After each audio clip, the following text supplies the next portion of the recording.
হয়তো জানি না যে আজকে আরবি মাসের কত তারিখ, কিন্তু আমাদের মনে রাখতে হবে আমরা আজ মুসলিম হিসাবে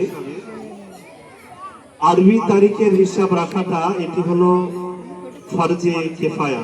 মুফতি সাহেব হযরত আছেন, তিনি আরো ভালো বলবেন। যদি একটা মহল্লার মধ্যে কেউ না রাখে তাহলে মহল্লাবাসী সবাই গুনাহগার হবে, আর যদি কেউ একজন রাখে তো সকলের দায়িত্বটা আদায় হয়ে যায়। কারণ ইসলামিক ক্যালেন্ডার বা আরবি ক্যালেন্ডারের সঙ্গে আমাদের ঈমান, আমাদের আমলের সঙ্গে সম্পর্কিত। আর আমাদেরকে আমরা এই হিজরি সন বা আমরা আরবি ক্যালেন্ডার ততটা চর্চা করি না বলেই বোধ হয় কিছু মানুষের একটা মনের প্রশ্ন থাকতে পারে যে আমরা মুসলিম হয়েছি অথচ খ্রিস্টানদের জানুয়ারি ফেব্রুয়ারির হিসাব আমাদের রাখতে হয়, বা বাংলার বৈশাখ জ্যৈষ্ঠ হিসাব আমাদের রাখতে হয়।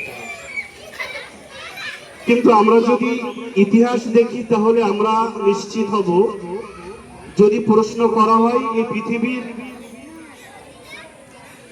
সৃষ্টি কত তারিখে, তাহলে আরবি ক্যালেন্ডারই প্রয়োজন। সেই ক্যালেন্ডার বলবে 10ই মুহররম। যদি বলা হয় পৃথিবীতে প্রথম কোন মানুষ এসছেন, কবে এসছেন, তাহলে একমাত্র ইসলামের কোরআনই সাক্ষ্য দেবে 10ই মুহররম নবী আদম আলাইহিস সালাম পৃথিবীতে এসেছেন। ফলে বাংলা ইংরেজি ক্যালেন্ডার জানাটা খারাপ নয়, কিন্তু সাথে সাথে আমার সংস্কৃতি, আমার গর্ব, আমার অধিকার আরবিটা ভুলে না মানুষ এসেছে। আমাদের সন্তানগুলোকে শেখাতে হবে তোমরা মানব থেকে আসলেও আদতে আমরা নবী আদম আলাইহিস সালাম থেকে এসেছি। এভাবে আমাদের সংস্কৃতি, আমাদের গর্ব, এগুলো আমাদের লালনের বিষয়।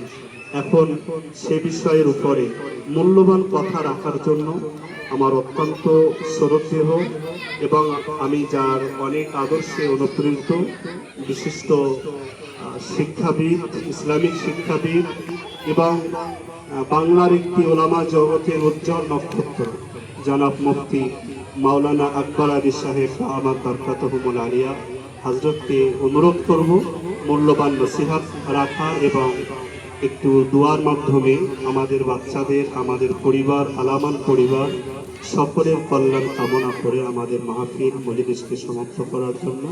আর শেষে আমাদের পরীক্ষার বিষয় নিয়ে কিছু কথা আলোচনা হবে, আপনাদেরকে ততক্ষণ থাকার অনুরোধ করছি।